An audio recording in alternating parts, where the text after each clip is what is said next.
Alright everybody, welcome to another game analysis from the Accentus Biel Chess Festival 2018. We have the second half of the tournament, round number 7, and once again we have the pairing Magnus Carlsen against Maxime Vachier-Lagrave, just like in round number 2, because it's a double round robin. Every player plays against every other player twice. In the first half, Carlsen won his game, and if you want to check out this later, I've also analyzed this in a video, but today we have the second half, second game, and this time Carlsen with the white pieces. And what does that mean if Carlsen plays 1e4 as he did? Well, it's time for another Najdorf, because MBL is one of the greatest Najdorf experts in the world, and this is his pet opening, and this is what we're seeing right here. Fifth a6. Now Carlsen played f3 early in the tournament against Svidler. He played bishop g5, very sharp game, very exciting game, and I've also analyzed this, so if you want to check this out you may do so as well. But today he chose 6 f3, and this, as we'll see, transposes to the English attack. Playing f3 first has some advantages, as for example, let's just go back for a moment, to avoid knight g4 stuff, which would be possible here after bishop e3, there's knight g4. So this is just a move order trick, you could say, to get into this kind of position. And here MVL Maxime played h5.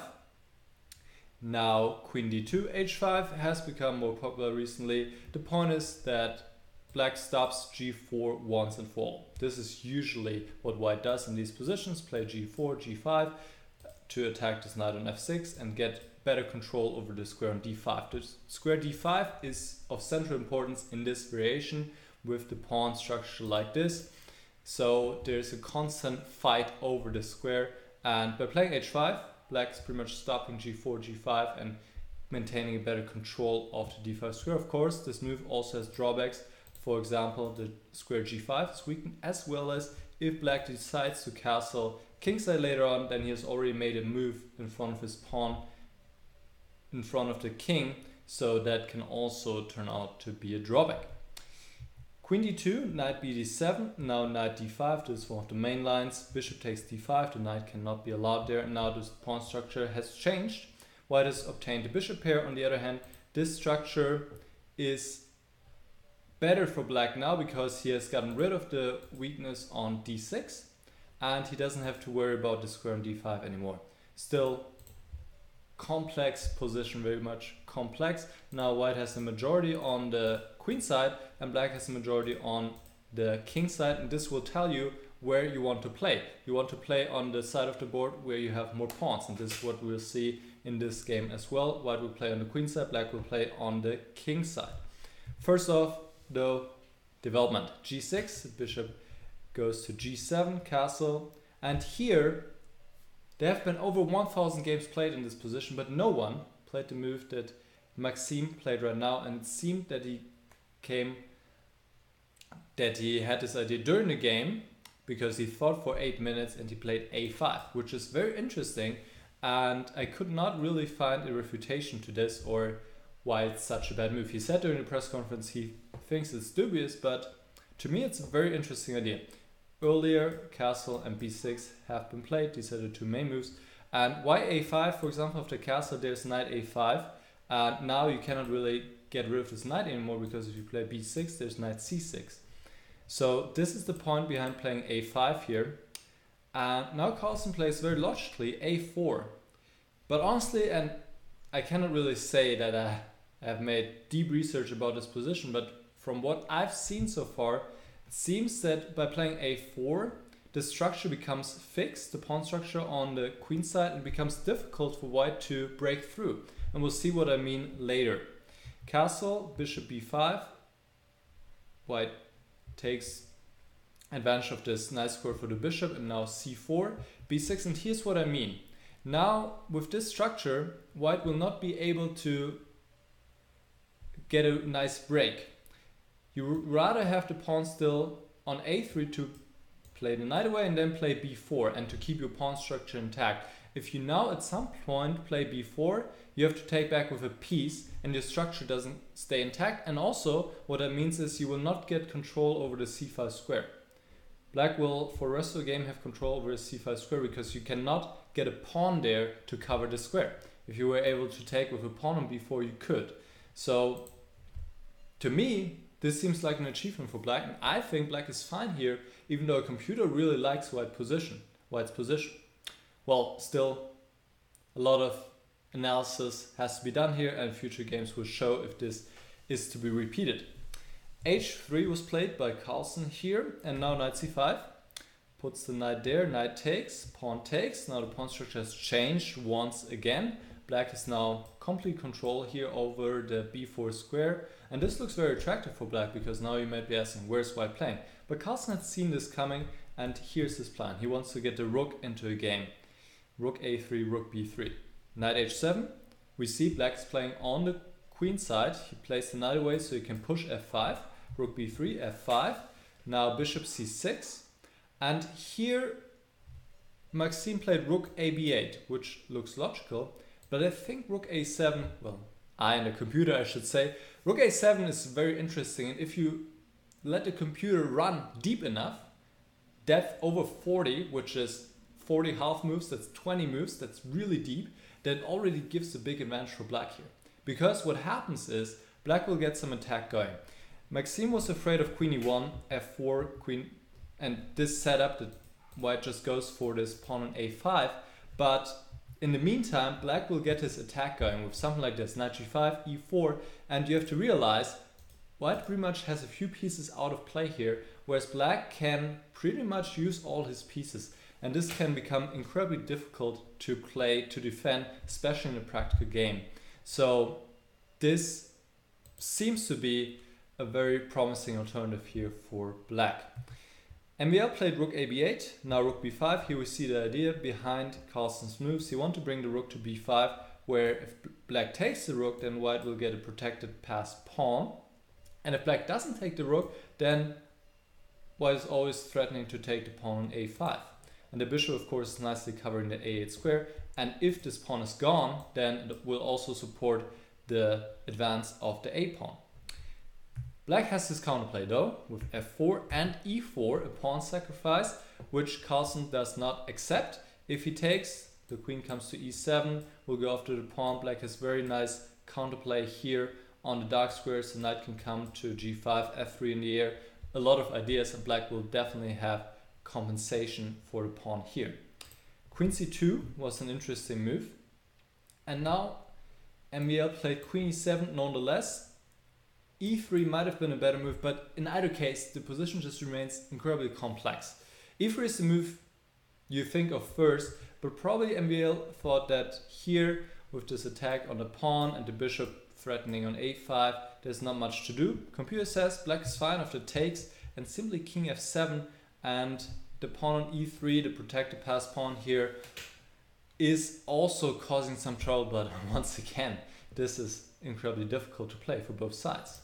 Let's see again. Queen e7, queen takes e4, the play is exchanged into endgame. White is up a pawn, but still complex position because this bishop is out of play, and the question is who's going to be faster? Will white be able to win another pawn, get this pawn going, or will black ram up enough counterplay here on the queen side, on the king side? Now rook e1, protecting the pawn, knight f7, threatening to possibly go to e5 and go to c4 if needed. Attack the pawn. Rook b1, knight g5 back, and here Carlsen made a mistake, committed a mistake. He played rook takes a5. He should have probably just go back, and after knight f7 play a slow move like b3 to have this pawn protected after all. And it's tough to say. Let's say bishop c3. This looks very odd, and it's really tough to say, but only white should be able to do something here, even though the position is just still very difficult. Carlsen had an oversight. He took an a5, and what he didn't see was that this square existed, d3. He thought he will just exchange the rook now, and probably thought he was just winning here, being 2 pawns up, and especially having this strong a pawn. But rook to d3, and this must have come as a cold shower for white, because now black has all his pieces in the attack, all his pieces, and white is pretty much playing without these two defenders. So the position is very, very critical for white, especially in a practical game. With computer can defend this, but you won't believe your eyes if I show you these lines. This is somewhat ridiculous. After rook e1, already white is lost. And this is a natural move to play, right? Protecting a pawn. But simply the black attack is too overwhelming here. How to defend this? Well, check this out. e5. And the point is that if now black plays as he did in the game with f3, then in one line, this one, I'll go through this slowly, white can play rook takes e5. This is the difference. He can get rid of one of the attackers, and after d takes e5, also only move here is to play d6. White cannot move the bishop right here because of rook f1. So d6, and this is a draw. If black takes with the rook, with the f rook, then there's bishop d5 check, and a perpetual here on the 7th and 8th rank. And if black takes with the other rook, then white can just take the pawn on g2, and he has enough counterplay here, which means this should also lead to a draw. Okay, incredibly tough move to play e5 and so on, but this was the only way for white to save his position. Alright, so rook e1, f3, h4, pushing the knight back, and here black had his chance. Here black could have won the game, but it's not easy to say the least. Knight f7 is what MVL played, and rook d2 or f takes g2 would win. They would both transpose to each other. So let's check out rook d2, takes f takes g2, threatening the bishop. Bishop has to go to e3, because if you put it on g3 or h4, there's bishop d4 check, which is a pretty much deadly check. So bishop e3, and here MVL looked at bishop d4. But the only winning move is for black to simply calmly play rook c2. And what is the idea behind this? First you might say, well, white is simply a piece up, right? But because these pieces are so far away, black has time to implement a very strong plan. So let me show you what this plan is. If white goes after the pawn, he's one move too slow. This is the plan. Check. And this is why the bishop moved to e5. So bishop h2 check. Bring the king on the second rank, which means now black can take on f1 with check. Beautiful, beautiful line. This would have been the combination of the year if MVL had found this idea. This is not all though, because also as is discussed during the press conference, what about rook a5? So if bishop e5 now, white could exchange this rook and win.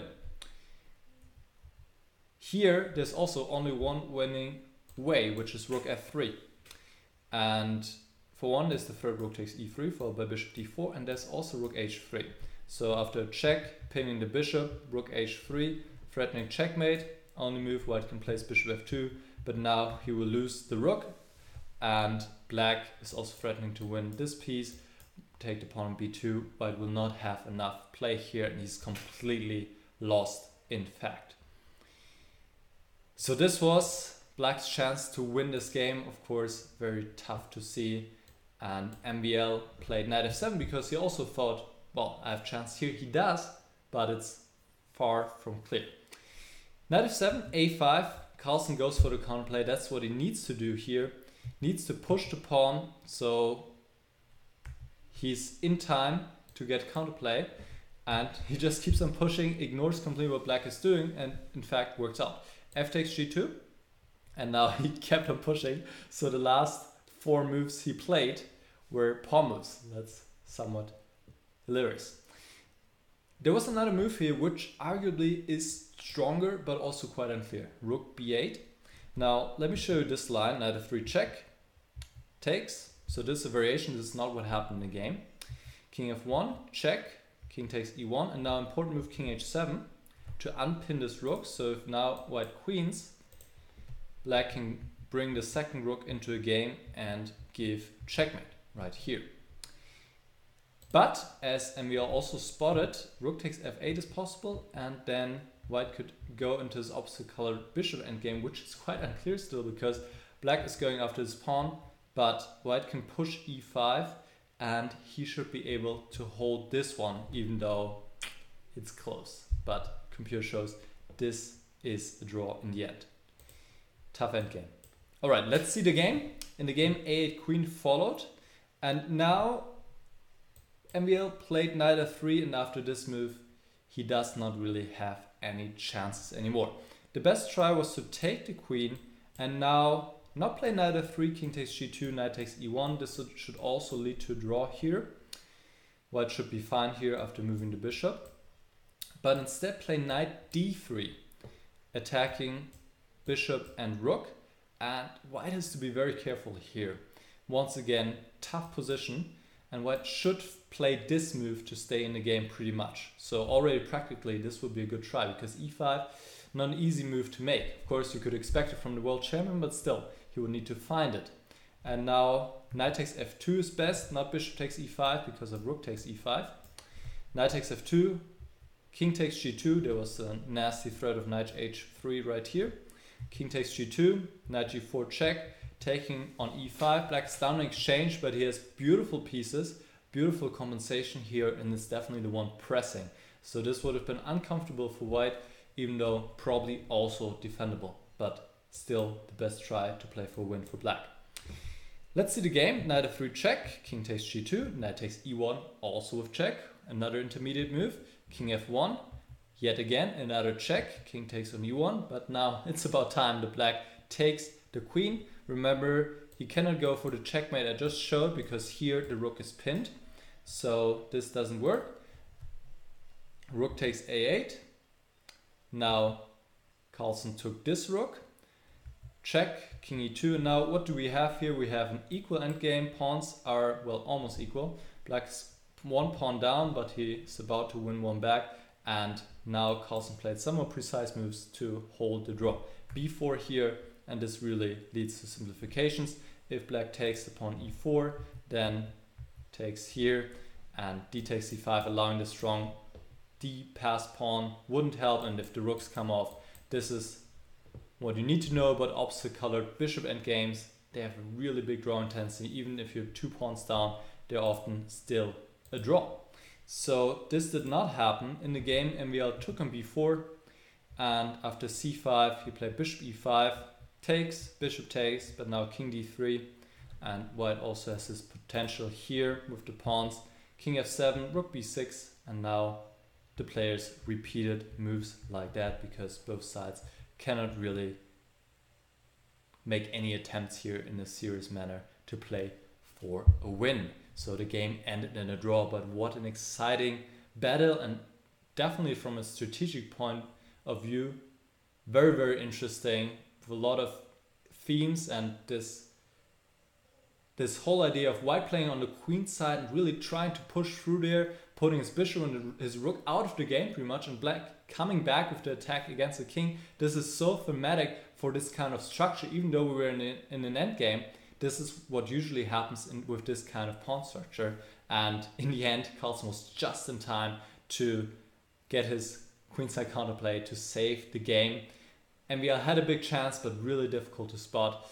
And yet again, another exciting Najdorf game. So this means Najdorf is still in the lead, and I believe he is at this point 1 against Navarre, so it should be 1 point lead, and still 3 rounds to go. I hope you guys enjoyed the analysis. If you did, feel free to subscribe. Let me know if you have any questions, and see you guys next time. Bye bye.